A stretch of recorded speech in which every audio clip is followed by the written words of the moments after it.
Good afternoon. This is a special event organized by the Fondazione Luigi Einaudi,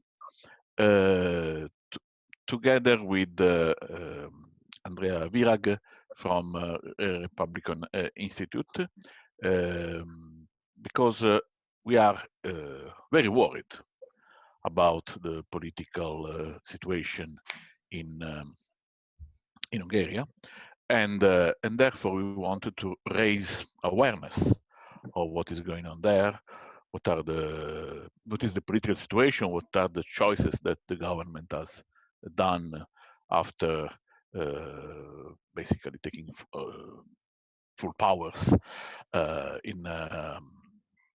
from the parliament, and therefore we want to raise awareness about the political situation in Hungary, and we thought that two political foundations that are both members of the European Liberal Forum, which is the umbrella that coordinates all the liberal foundations in Europe. So this relationship between us from Italy and Republican from Hungary could be useful to learn what is going on from a witness, from someone who is there, not just reading newspapers and something that is mediated anyway by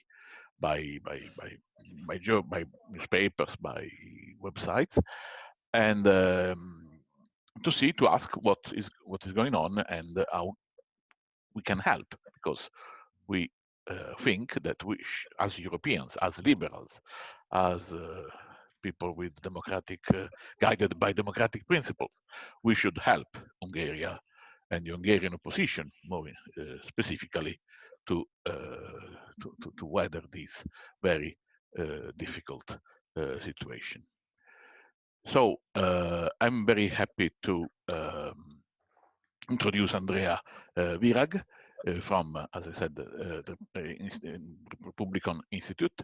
Andrea is the strategic director of the Institute, and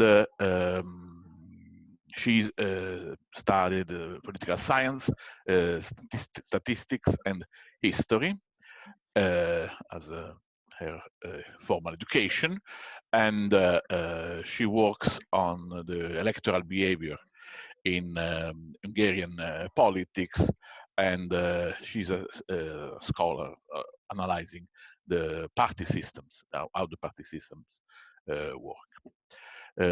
Together with the two of us, there is Professor Emma Galli, who is the scientific director of the Luigi Einaudi Foundation, and I thank Emma for joining this meeting and to agree with me about this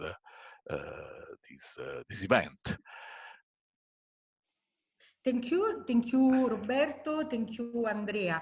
I join just for a few moments the speech, Roberto, in wishing to have a nice meeting together, because we really would like to discuss with you the situation in Hungary, and as European citizen, we would like, to participate in some respect in discussing the emergency situation. And because of that, I would like to thank you for accepting this invitation on behalf of the Fondazione Luigi Einaudi, especially because actually with Andrea, I already personally had another previous occasion to meet several months ago, when the situation was very different from the one of the emergency that we are all living today.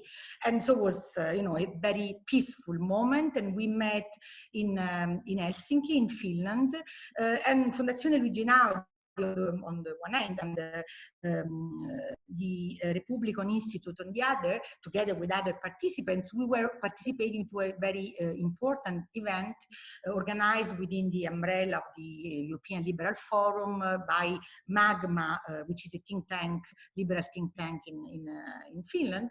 And we were discussing a different issue that was population decline and its effects in Europe. And so it's my pleasure today to see again Andrea to discuss issues that are at least as important as those, and even more important considering the very delicate and very difficult situation that Europe is Europe and European countries and specifically Hungary, since the focus is going to be on Hungary, are going through.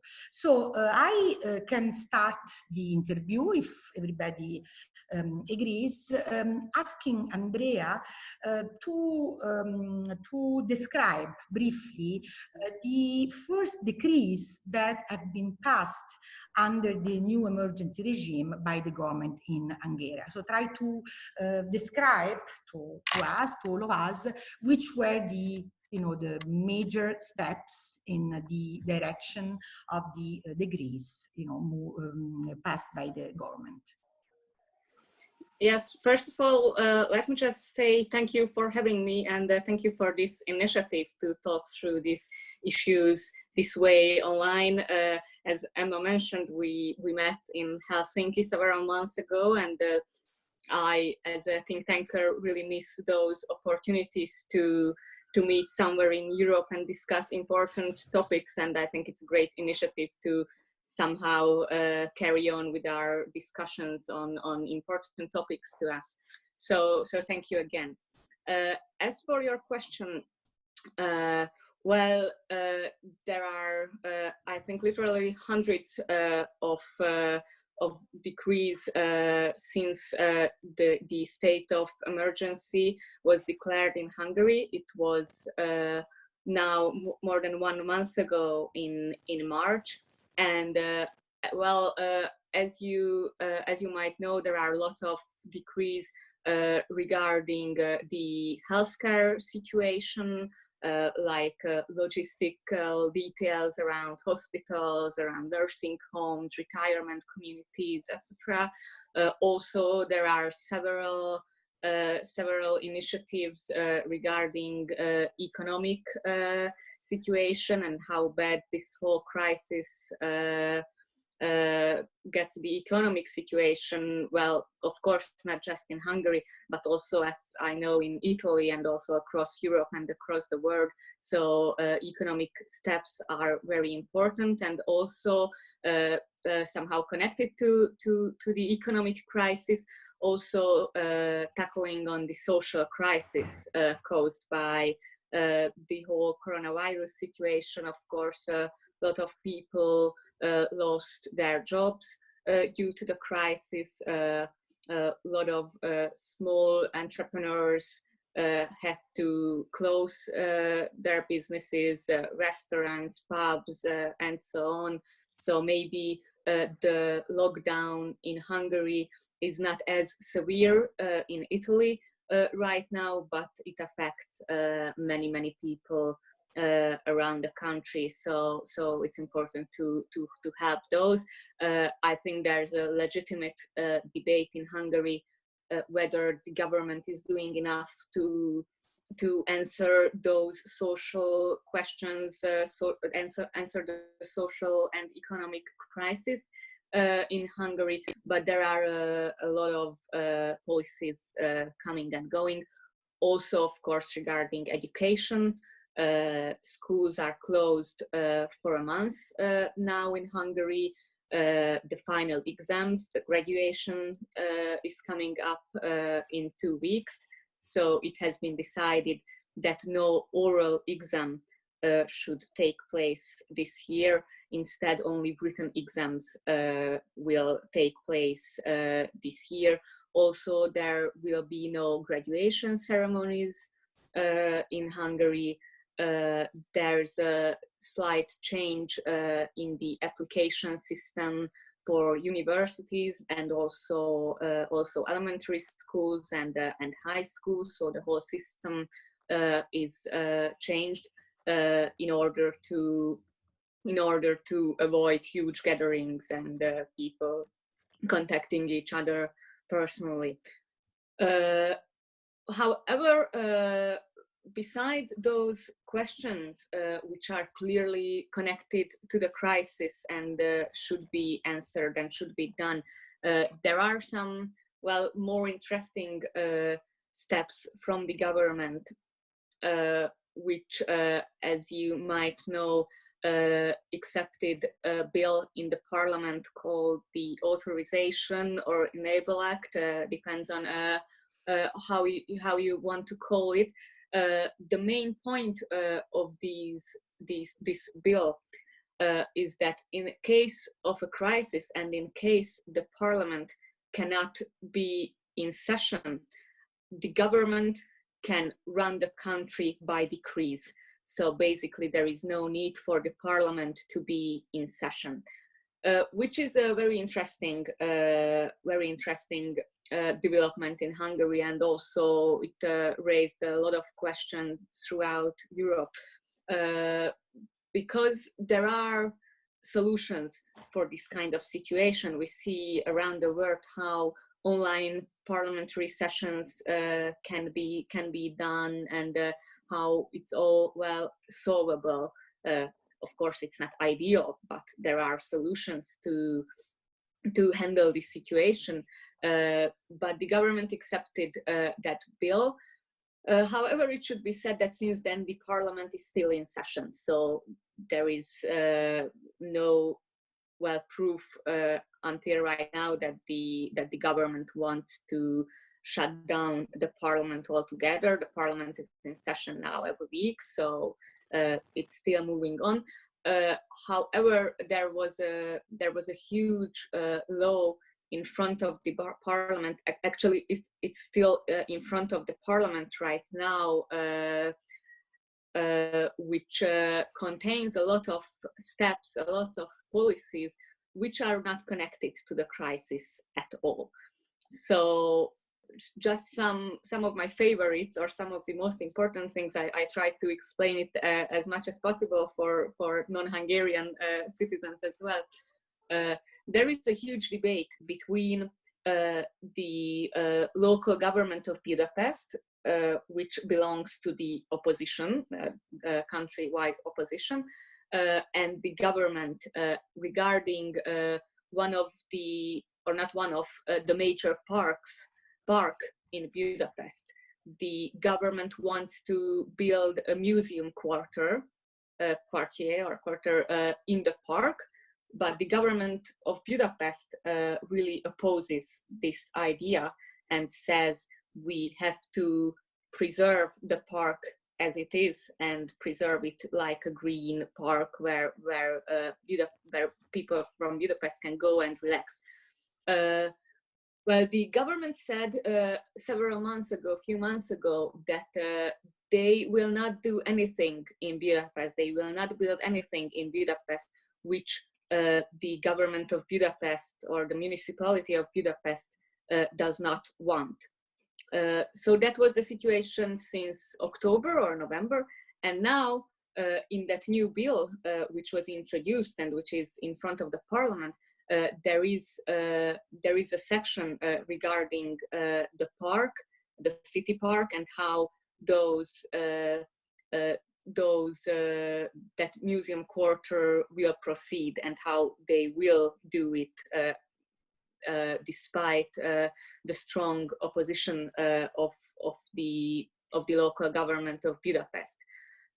Another very interesting initiative is that they want to abolish the public servant status of cultural workers in public institutions, like workers in museums, public libraries, and so on. They are now have a public servant status, which gives them great protection and a lot of worker rights. So it's a good situation to be in, and now all of a sudden they want to take back that public servant status, which is it's not connected anyhow to the crisis, but despite that they want to do it, and it raised a lot of question whether the government wants to fire them, or what is the plan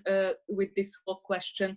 So maybe those are the most interesting initiatives that are not really connected to the crisis. Okay, thank you, Andrea, for giving us this very detailed and clear panorama of the measures which are enacted, and all the changes that are going on. Now I would like to give the floor to Roberto, who has another question to you. Thank you.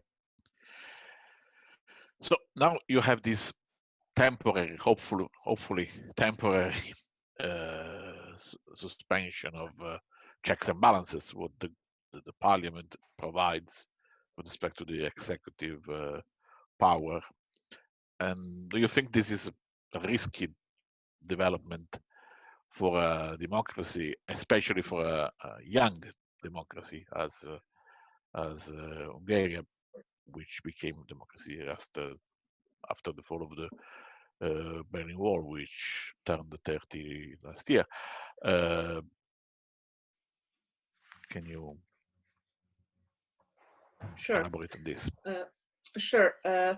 Well, I think beginning from the bigger picture now, well, throughout Europe and around the world, we see that crisis situation always, I think it's a danger for democracy. It always raises questions about how a government, how a country, how the parties can fight the crisis. It was also the case back now 12 years ago with the economic crisis. We see that in Hungary, radical parties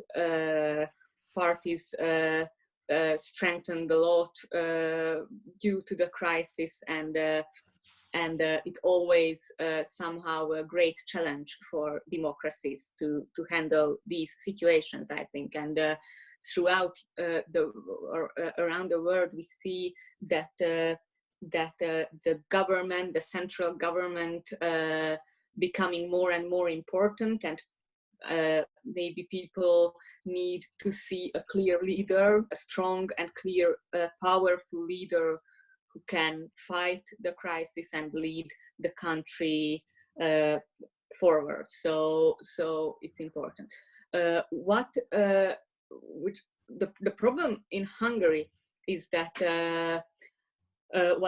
after the state of emergency was declared, it meant that local councils wouldn't be in sessions, and local mayors can decide on issues in the local communities. So that's, of course, it's understandable, and huge gatherings should not take place. So it's okay. But for democracy, it's, of course, it's problematic. But we should understand how this situation works.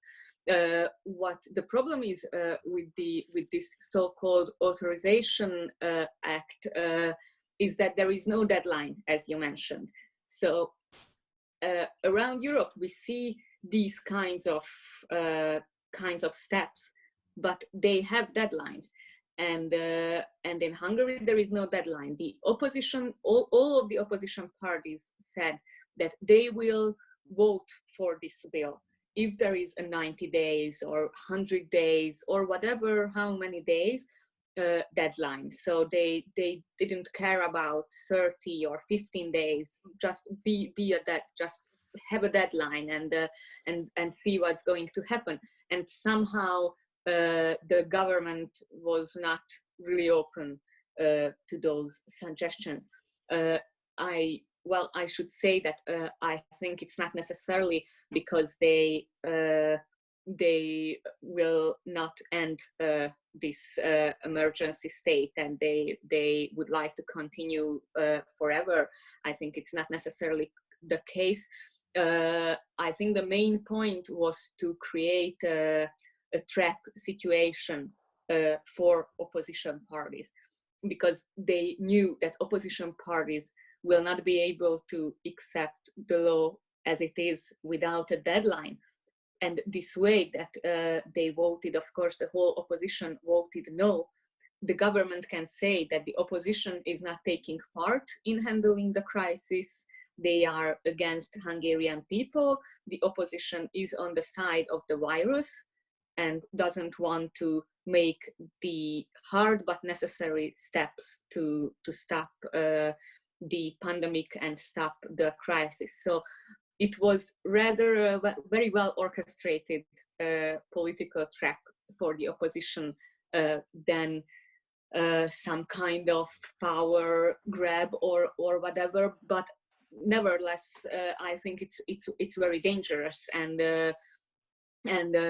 as you mentioned, especially in a country where right now we are celebrating the 30th anniversary of the regime change and the first free elections in Hungary. You know, it's a very short period of time of democracy compared to other countries.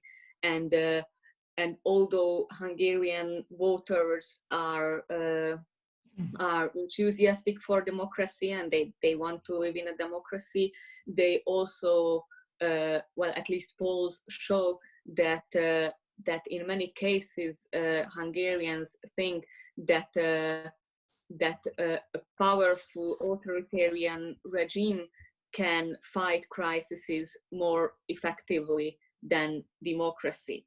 So there are two sides of the coin, and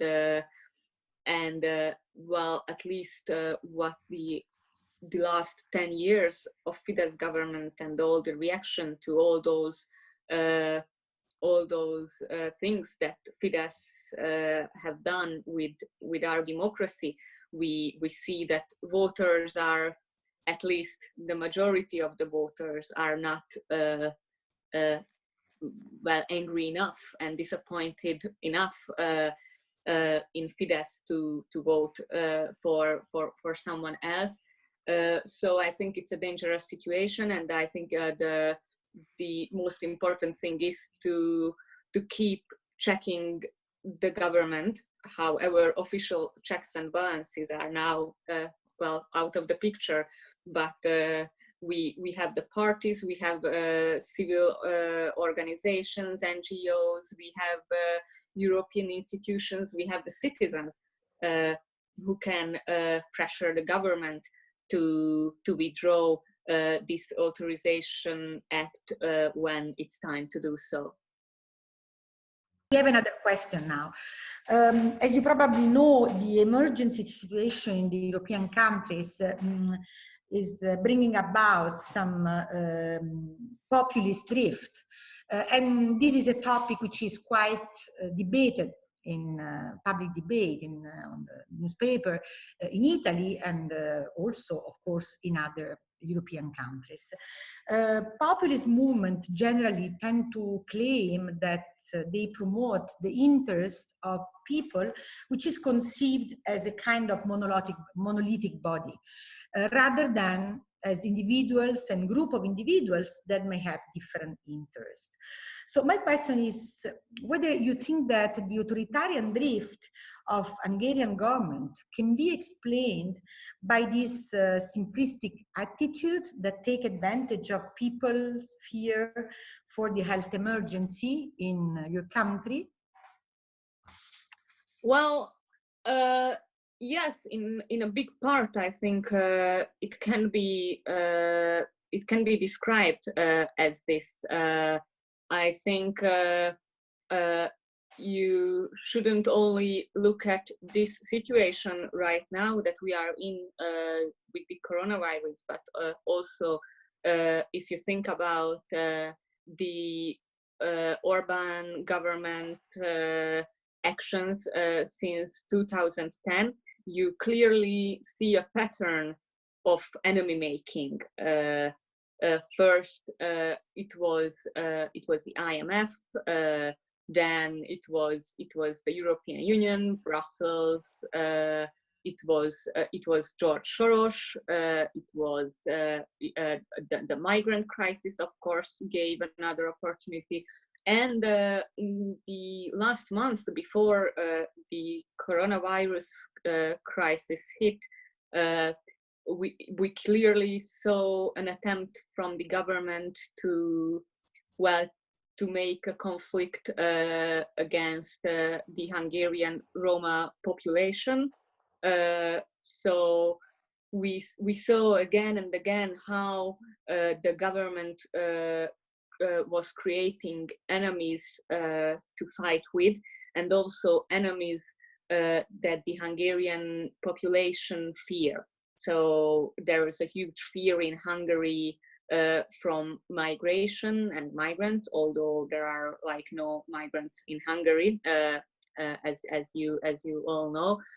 But the fear is big in a lot of aspects, economic, cultural, religion, so on.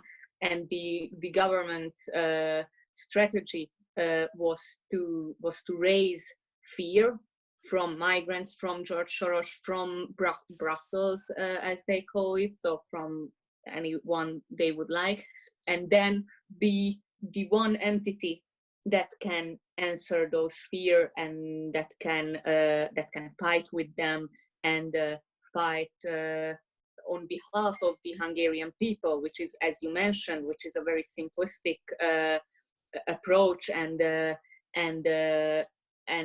talks about Hungarians like they were one thing and everyone wants the same, which is of course not the case. So they are not talking about individuals or groups, they are talking about Hungarians, and they say that they know what is right for Hungarian. The Hungarians elected them with a 2/3 majority, so they know and they have legitimate power to represent all Hungarians, and that's the case. Of course, with the virus, it's different because it's not a created enemy, but the logic is the same. Okay, thank you very much. Please, Roberto. Yes. How is the press reacting to this? There is any reaction from the press, from part of the press, about the democratic risks that Hungary is living? Well, sure. Well, at least from the independent part of the press, as you might know, a very big chunk of the Hungarian press is affiliated to Fidesz, to the government party. So, of course, they are not really worried about this situation. But independent journalists and the independent media, they are very concerned about this situation. Of course, they published a lot of articles on how this whole situation evolving. And well, I think the most problematic part of the government actions was a little change in the, well, not the criminal justice system, but the offense of misinformation and spreading fake news. And now it's a more serious and more heavily punished crime than it was before. Basically, if a court decides that you committed the crime of misinformation, you go to jail. So there's no in between.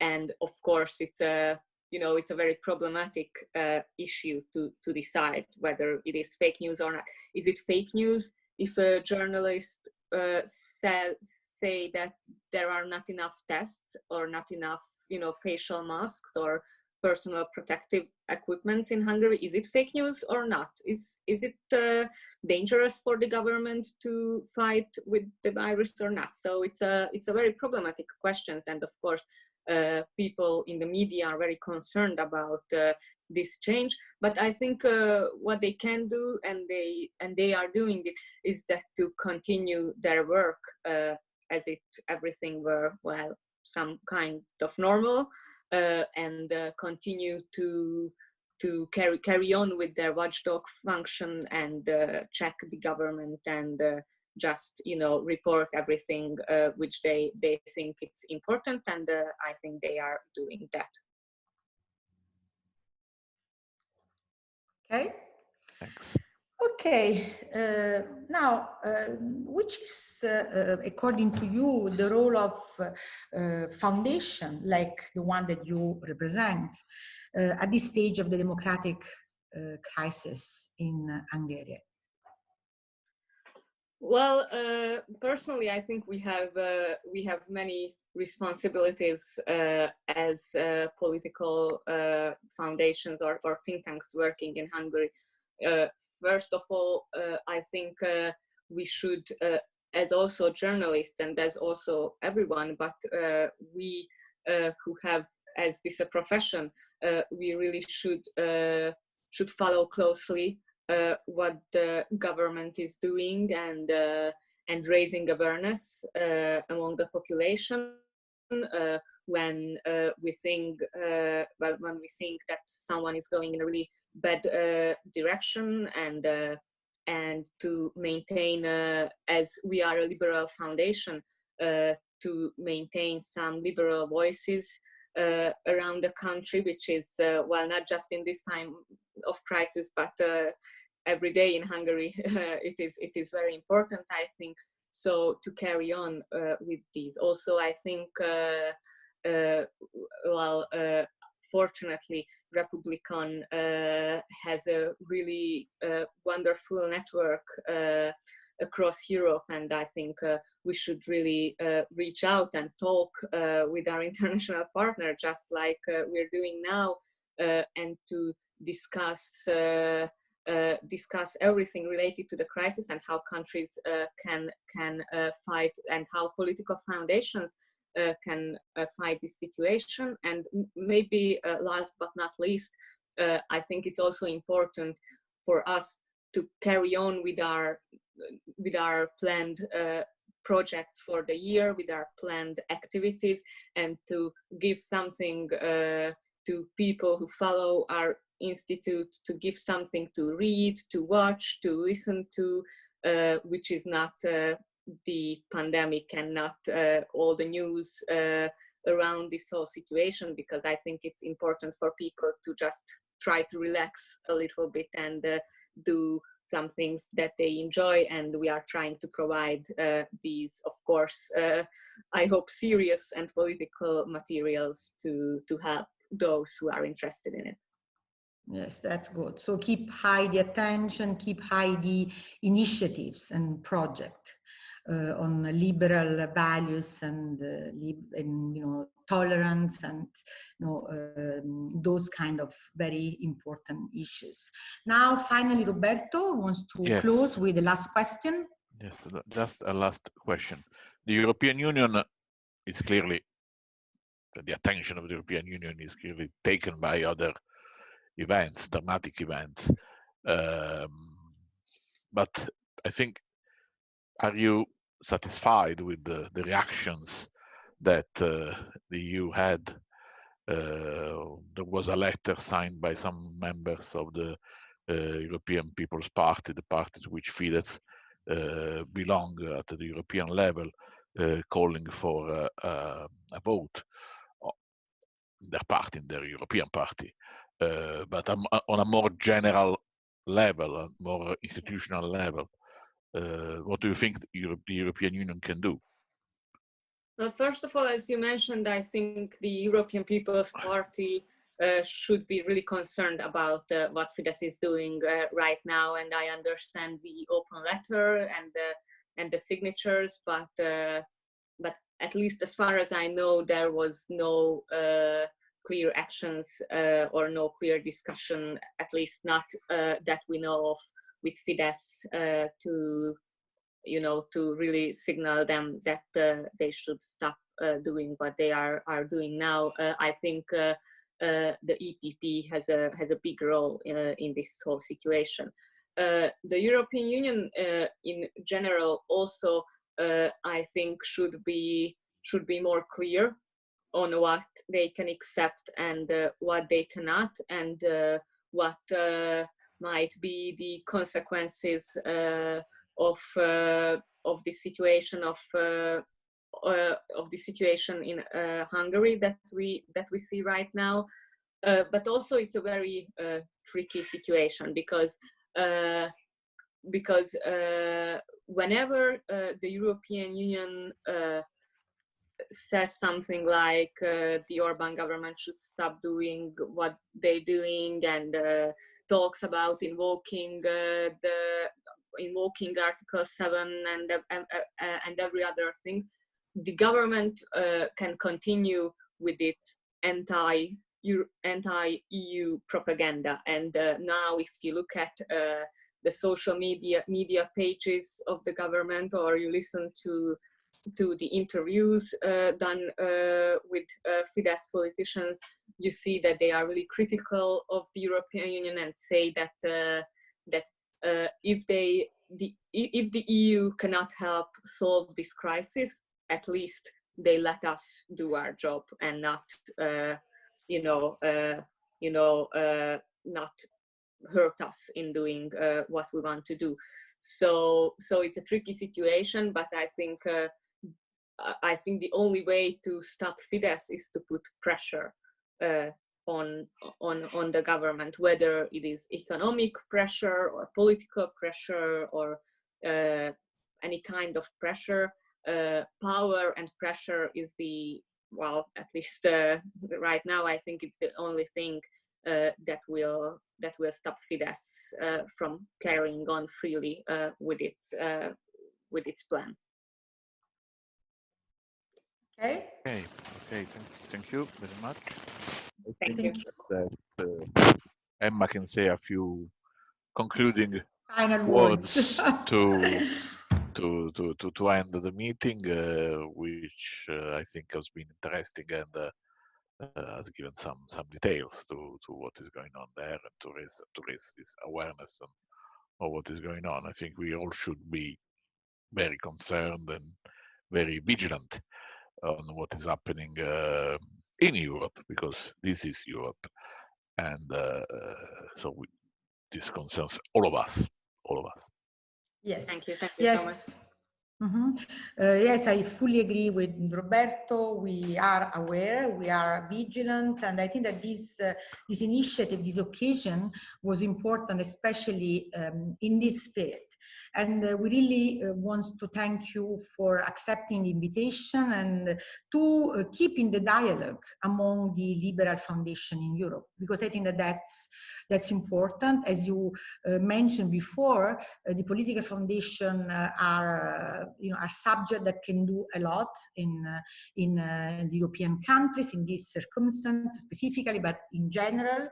And therefore, I mean, also for us to keep the dialogue, to share initiative like that one, for example, is important. It's also important because it would give the possibility to Italians which follow the work of the Fondazione Luigi Einaudi to know more, much more than we had the opportunity to know from our press about the current situation in Hungary, which it's important also for the development of situation in Italy as well. So thanks a lot on behalf of the Fondazione Luigi Einaudi, and hopefully we will share other important initiatives like these and others, of course, in the near future. Thank you and have a good day. Bye. Thank you. Thank you very much. Stay safe. Bye. Thank you. Bye. Bye.